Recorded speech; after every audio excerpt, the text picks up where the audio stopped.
participar es ser parte de, y ser parte de es pertenecer. ¿Ya? Y pertenecer a la iglesia cristiana incluye un aspecto inevitable que vamos a empezar a mirar el día de hoy. ¿Ya? Pertenecer al cuerpo de Cristo, bíblica e históricamente, me lleva a ser parte de algo que humanamente toda persona evita: el sufrimiento, la persecución, el menosprecio.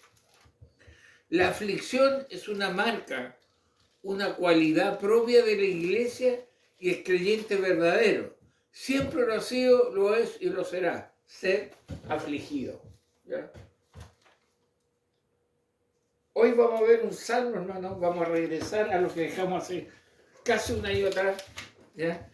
Y vamos a ver el 10º salmo de 15, que pertenece a una sección que se le llama los cánticos de ascenso gradual, ¿ya?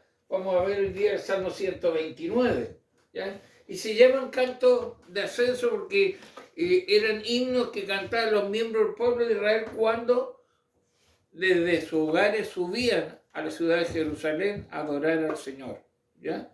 A celebrar las fiestas que estaban establecidas. Y cantaban.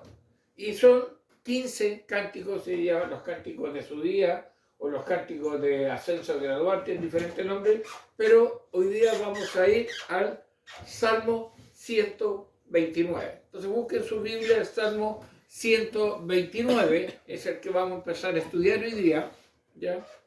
De estos salmos de ascenso, recuerden que hemos visto varios. Hay uno muy conocido: alzaré mis ojos a los montes, ¿de dónde vendrá mi socorro? Mi socorro viene de Jehová, que hizo los cielos y la tierra. Ese ya lo estudiamos. Ahora vamos en el 129. ¿Ya? Y el Salmo 129, que se lo voy a colocar aquí, dice: mucho me han angustiado desde mi juventud, puedes decir ahora Israel. Mucho me ha angustiado desde mi juventud, mas no prevalecieron contra mí. Sobre mis espaldas araron los aradores, hicieron largos surcos. Jehová es justo, cortó las coyundas de los impíos. Serán avergonzados y vueltos atrás todos los que aborrecen nación. Serán como la hierba de los tejados, que se seca antes que crezca, de la cual no llenó el segador su mano, ni sus brazos ni sus brazos el que hace gavilla. Ni dijeron los que pasaban: bendición de Jehová sea sobre vosotros, os bendecimos en el nombre de Jehová. Un salmo de su día, un salmo muy interesante que nos va a estar hablando sobre el sufrimiento, sobre la persecución, sobre lo que le sucede a la iglesia cristiana. El texto, hermano, que hemos leído es un himno que cantaban estos peregrinos en medio de este viaje. Y como hemos estudiado a lo largo de la serie que estuvimos viendo y retomamos hoy día, estos salmos nos animan a nosotros que también somos extranjeros y peregrinos sobre esta tierra y nos dirigimos a Jerusalén, no terrenal, sino una Jerusalén celestial. También nos anima. Y hoy día vamos a empezar a mirar que en este caminar, en este peregrinar, en este ir hacia nuestra patria celestial, tenemos que saber que el pueblo de Dios siempre ha sido perseguido. El pueblo de Dios siempre ha sido perseguido. Dice el Salmo: mucho me han angustiado desde mi juventud, puede decir ahora Israel. Ahora, estos peregrinos cantaban algo que su pueblo había experimentado desde su inicio. Israel, el pueblo que Dios llamó como su especial tesoro, como el pueblo del pacto, el grupo de personas que convocaba a ser rey y sacerdote, fue un pueblo que siempre había sido perseguido, hasta el día de hoy. Ha sido y es perseguido. Por favor, no me estoy colgando sionista ni antisemita, lo voy a explicar de ahí. Estamos hablando del Israel que habla la palabra de Dios. Entonces, hay un sufrimiento, hay una persecución hacia ese pueblo. Es necesario mencionar de un principio que esta nación, Israel, está compuesta por verdaderos y falsos creyentes. Entonces, hermano, decir Israel no es sinónimo que todos son cristianos. Hay verdaderos y falsos cristianos y habían dentro de este pueblo. Y aquí, hermano, cuando hablamos de este Israel, al que han perseguido, al que han angustiado, nos referimos a un pueblo compuesto por los los verdaderos creyentes, por los verdaderos israelitas. ¿Ya? Por los verdaderos israelitas.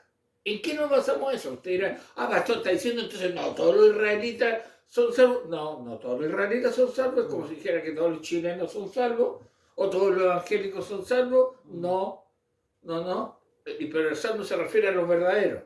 ¿En qué nos basamos esto? Bueno, la palabra de Dios declara, no todos los que descienden de Israel son israelitas, ni por ser descendientes de Abraham son todos hijos. Y ahí lo aclara. Y podríamos nosotros contextualizar y decir, no todos los que descienden de los evangélicos son evangélicos, ni por ser descendientes de evangélicos son todos salvos. Bien simple. Algunos creen que sí, porque no, hermano. Entonces, estamos hablando acá de un Israel, el Israel que habla la palabra de Dios. Recordemos lo que el mismo apóstol decía en Gálatas. Sabed, por tanto, que los que son de fe, estos son hijos de Abraham. ¿Ya?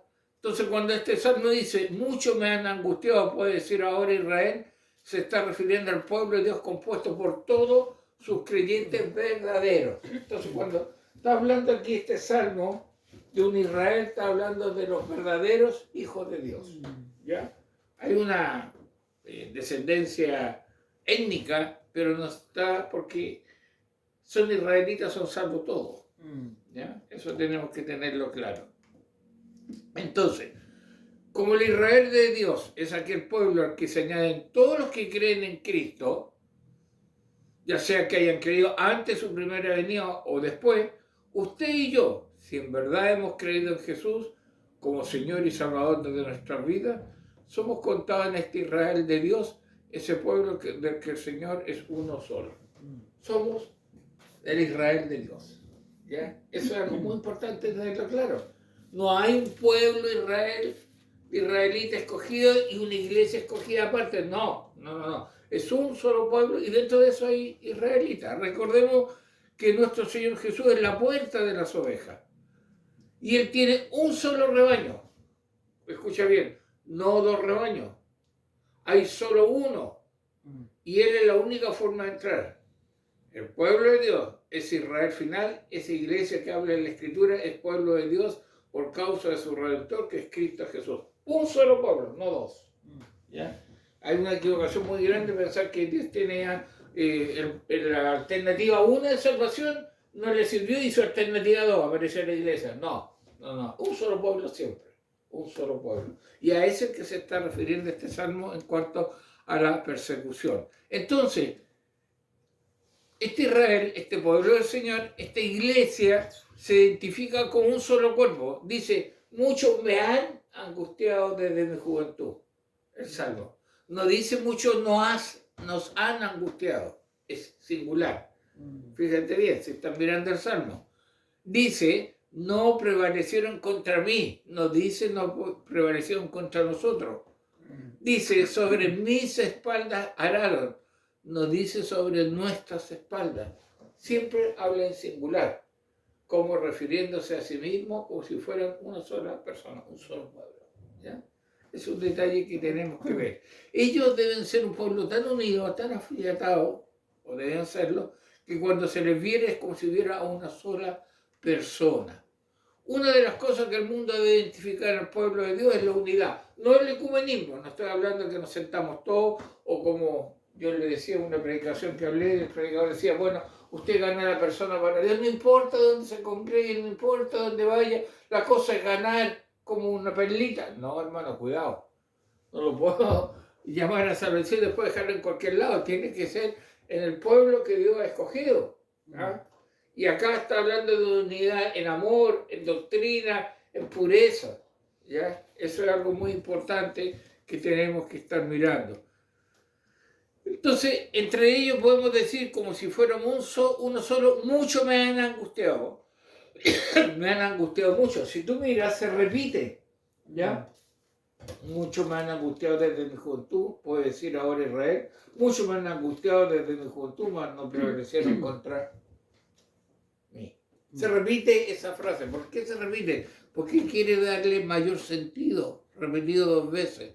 Cuando repetimos el salmo es porque queremos darle una debida importancia.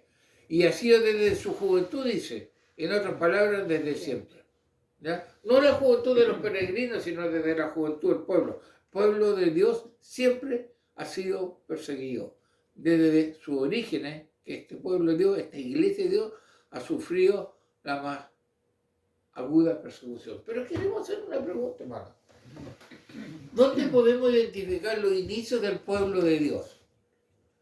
¿Desde cuándo hay un pueblo de Dios compuesto por verdaderos creyentes? Hay una postura por ahí que dice que la iglesia nació en Pentecostés. De ahí viene la iglesia, que antes no existía la iglesia. Pero fíjese que estamos hablando del pueblo escogido, de este Israel de Dios. ¿Desde cuándo se inicia el pueblo de Dios? Es bueno preguntarse eso. ¿Cuándo se inicia el asunto de este pueblo de fe? Miremoslo, miremos un poquito. De acuerdo a Hebreos 11, si usted va a Hebreos 11, donde están los héroes de la fe por la que el justo vive se puede rastrear desde los orígenes del mundo. ¿Cómo? Mira, el primero que figura en Hebreos 11 es Abel, ¿ya? El hijo de Adán y Eva. La escritura rastrea fe verdadera desde ese tiempo. Cristo mismo dijo que Dios vengaría la sangre justa que ha sido derramada desde la sangre de Abel, dice Cristo. Y es muy importante entender que donde ha habido fe verdadera, ha habido también oposición. Abel fue asesinado por su hermano, su sangre fue derramada en la tierra, y con ello se dio inicio a una persistente y continuo conflicto entre aquellos que son de fe y aquellos que no son de fe. Como que se inicia al pueblo de Dios. El primero, Abel, asesinado por su propio hermano, ¿ya? La sangre del pueblo de Dios ha ido regando la tierra desde aquel primer homicidio. Y Jesús le dijo a aquellos que deseaban asesinarle, escucha, vosotros sois de vuestro padre el diablo, y los deseos de vuestro padre queréis hacer. Él ha sido homicida desde el principio. Desde ahí empieza. Podemos identificar la iglesia, el pueblo de Dios, desde Abel. La fe que está en el pueblo de Dios. Y fíjate cómo empieza un viaje muy, muy sangriento a través de la historia. El mismo Señor nos da a entender que aquella vieja e inagotable sed de muerte que han tenido los hombres contra los hijos de Dios ha sido producto de una ascendencia diabólica. Desde un principio el diablo ha sido el capitán de la sorda de maldad que desean acabar con el pueblo de Dios mediante la censura, el oprobio, la tortura, la muerte. Siempre. Hermanos, pero la pregunta es, ¿cómo refleja esa violencia de lo impío este salmo? ¿Quién me lee Salmo 129, versículo 3? Sobre mis espaldas araron los aradores, hicieron largos surcos. Qué rara, ¿eh? ¿Cómo refleja esa violencia de Dios? Mire, es muy interesante. El Salmo utiliza una herramienta muy conocida para los peregrinos de ese tiempo, el arado. ¿Ya? Y el arado es una técnica de siembra que se utiliza en el campo para labrar la tierra previo a sembrar, tú sabes. Hasta hoy en día en muchos lados, primero aran, hacen los surcos y después siembran. ¿Ya? El Salmo nos da a entender que se hace referencia a una forma de arado un poco más avanzada que el común y corriente. Consiste en un arador, una punta de hierro que se metía en la tierra, que es puesta contra el suelo y que es jalada por una yunta de bueyes. Se entierra la punta de hierro y los bueyes lo tiran. Eso es la idea. Y el salmista dice, sobre mis espaldas araron los aradores. La angustia que tenía. Ya.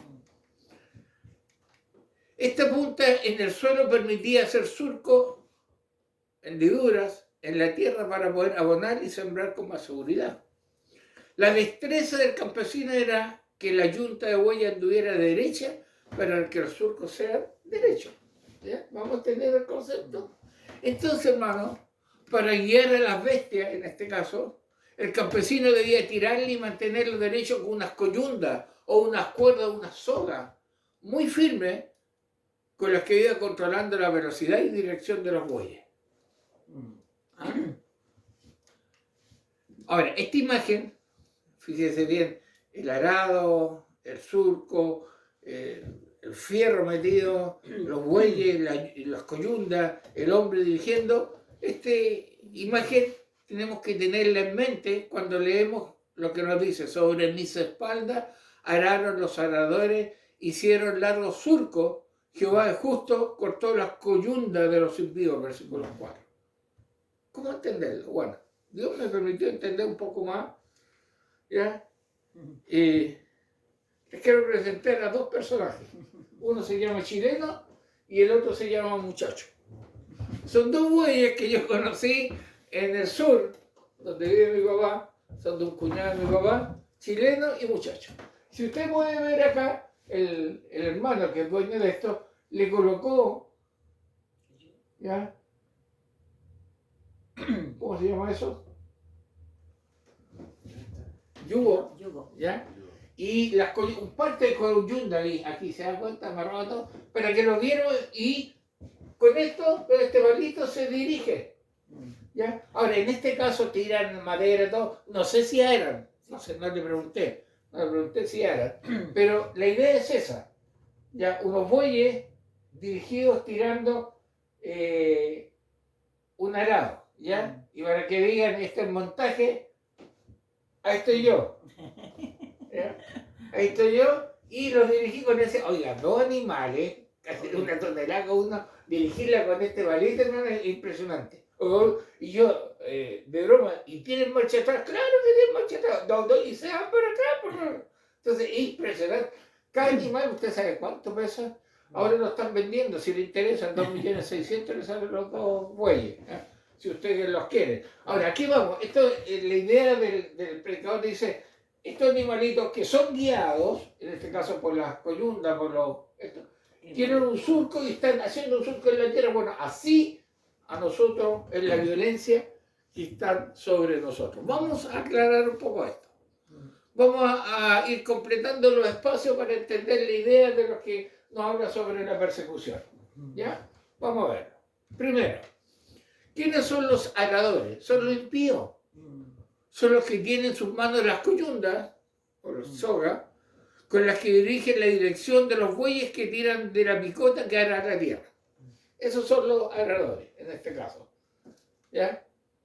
¿Cuál es la tierra en la que están haciendo surco? La espalda del pueblo de Dios. ¿Ya? ¿Y qué es la picota? Bueno, la picota viene a ser la persecución, la tribulación, el sufrimiento, el oprobio, la tortura o cualquier cosa imaginada que dañe al pueblo de Dios. Y esa es la escena que nos está diciendo el salmista. Esta es la ilustración que el Señor, a través de este salmo, nos quiere dar sobre la persecución a su pueblo. ¿Ya? Las espaldas del pueblo de Dios han recibido una profunda herida que los aradores no han querido dejar sanar. Y con persecución, oprobio, rechazo, tribulación, no la justa condena que han recibido los falsos cristianos y falsos maestros. Muchas veces falsos creyentes y pastores de doble vida acusan que son perseguidos, pero lo que reciben no es persecución, sino solo las justas consecuencias de su escándalo. ¿Ya? Tenemos que diferenciar eso. ¿Por qué, hermano? Cuando hablamos de persecución, nos referimos al escarnio gratuito que los impíos realizan sin causa contra los justos, con el afán de rebelarse contra Dios y su palabra. Recordemos al Señor cuando dijo: bienaventurados los que padecen persecución por causa de la justicia, no por causa del pecado. Muchos impíos se han turnado para tomar ese arador y rasgar la espalda de los hijos de Dios. ¿Hay usted eso? Vamos a ver un panorama rápidamente de cómo el pueblo de Dios ha sido perseguido. Bueno, en la antigüedad fueron los egipcios quienes decidieron tomar el arado, y guiar a los bueyes.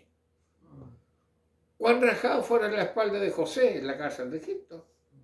Y cuán pesados fueron los ladrillos en la espalda de los hebreos. Cuán difícil debe haber sido ver a tu bebé de meses nacido siendo arrebatado y arrojado en el río Nilo. Hebreos nos dice que Moisés escogió ser vituperado con el pueblo de Dios antes que disfrutar de los deleites y las riquezas del egipcio. Ahí está funcionando el arado y los aradores. Sigamos. Cuando el arador lo soltaron los egipcios, había una larga fila de naciones dispuestas a tomar su lugar: los filisteos, amonitas, edomitas, asirios, babilonios, persas, romanos. Todos estaban deseosos de continuar extendiendo los surcos que el tirano anterior había dejado pendientes. ¿Está gustando la idea? Bueno, seguimos. Y como si hubiera hecho falta aradores, muchos de los que se identificaban como un pueblo de Dios también quisieron tomar esas coyundas. Muchos con la mano derecha daban gloria a Dios, pero con la izquierda sujetaban con fuerza la picota. Los judíos, los fariseos, saduceos. No olvidemos que el propio rey Saúl, judío, puso precio a la cabeza de David, que el rey Joacín encarceló a Jeremías y que Acab persiguió a Elías. ¿Te das cuenta? Estos reyes deben reflejar la justicia del reino, pero perseguían a los únicos que en verdad lo anunciaban. El arado luego lo tomaron los judíos. Miren cómo vamos la historia. Quienes acusaban a los creyentes en Cristo de ser rebeldes al poder. Les perseguían y le entregaban a las autoridades. ¿Cómo no saberlo si uno de sus principales terminó siendo nuestro hermano? Saulo pasó a ser Pablo. ¿Ya? Entonces fíjese cómo el arado, cómo el pueblo está siendo perseguido. Pero apenas los judíos soltaron los bueyes, de inmediato el César tomó su lugar. Posiblemente, hermano, nadie ha sido más experto en confiscar, torturar y asesinar a cristianos que el César. Nerón, Domiciano, Diocleciano y otros más fueron los que con agudeza hincaban el diente de la picota contra los creyentes de ese tiempo, haciéndoles sufrir hasta lo sumo. Y esto no se detuvo con la muerte del último apóstol. Siguieron. El mundo siguió arando sobre su pueblo. A veces se vestía de un gran poderoso, otras veces de un príncipe, otras de un papa, otras de un líder revolucionario. Pero siempre ha habido alguien que toma el arado y pasa sobre la espalda del pueblo de Dios. Los hace sufrir, hermano. Siempre el cristiano y la iglesia verdadera han sufrido y sufrirán persecución. Siempre. ¿Ya?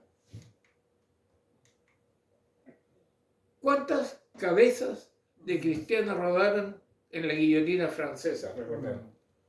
¿Cuántas almas padecieron en los campos de concentración nazi, soviéticos, fascistas, cubanos, africanos, norcoreanos? Y hasta el día de hoy, hermano. ¿Cuántos cristianos han sido desechados por padres musulmanes? ¿Cuántos han sido fusilados por los extremistas islámicos? Lo que está pasando hoy en día. Y esos dolorosos surcos no solo los han ejecutado en los cuerpos, hermano, sino también en las conciencias de los justos, al vernos impedidos de predicar el Evangelio con toda la libertad posible, llamando pecado al pecado y justicia a la justicia. ¿Ya? Sean de izquierda o derecha, sean monarcas o guerrilleros, sean dictadores o anarquistas, los impíos no se cansan de arar largos y dolorosos surcos sobre la espalda de la iglesia. Y hermano, esta persecución, este sufrimiento, no es solo histórico, está actual. Está actual. Y el Salmo dice, y los peregrinos cantaban, sabían y supieron y sabían en carne propia. Y hermano, nosotros no sabemos como nación cuándo va a poder empezar esto, no solo en la parte física, no estamos hablando solo de meterlo en una cárcel, en la parte emocional, en la parte de principio, leyes antimorales, estilos de vida antimorales. Hay un desprecio, hay un menoscabo para aquel cristiano verdadero. Hay una persecución, hay una persecución. Participar es ser parte de... Y ser parte de es pertenecer, y pertenecer a la iglesia cristiana incluye un aspecto inevitable, ¿ya? Un aspecto que bíblica e históricamente, decíamos al principio, me lleva a ser parte de algo que humanamente no me gusta: el sufrimiento, la persecución, el menosprecio. Queda preguntarnos dos cosas para ir cerrando el mensaje de hoy. El inicio que hicimos de este salmo, que hemos visto solo 4 versículos. Dos preguntas. Primero, ¿estaré sufriendo por la causa de Cristo o por mis pecados no confesados y abandonados? Ese sufrimiento que llevo yo, es porque soy un cristiano que deseo servir a Cristo y por no ceder estoy sufriendo, o al revés. Quizás la pregunta es más directa. Si no sufro de ningún tipo de persecución, ¿no será porque pertenezco al mundo y aún no he nacido de nuevo? O sea, no me tocan porque no soy del pueblo de Dios, no he nacido de nuevo. O quizás estoy sufriendo por un pecado que tengo que abandonar, o como la palabra de Dios nos decía, ¿ya? Que tenemos que, bueno, ¿a qué dedico más tiempo? ¿A qué estoy más tiempo? Es obvio, es lógico que si es por pecado tengo que confesarlo y apartarme y Dios me dará la gracia para seguir adelante. Él nunca me va a dejar caer, ¿ya? Pero hay cristianos, hermanos, que nunca han sabido lo que es sufrir, al revés.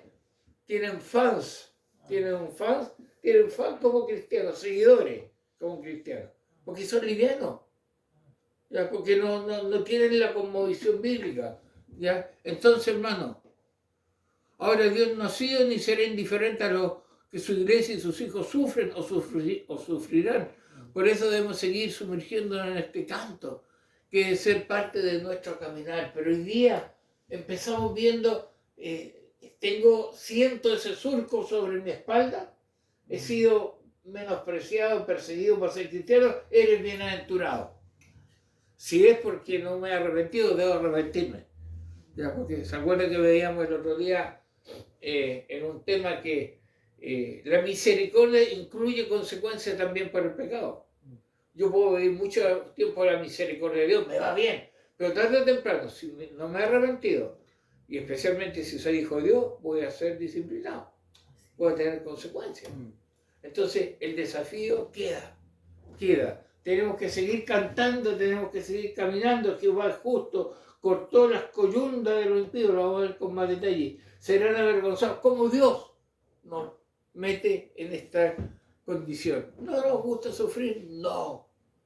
Pero si soy cristiano, ese sufrimiento, si es por Cristo, es una bienaventuranza, es una bendición y la gracia que Dios nos entrega.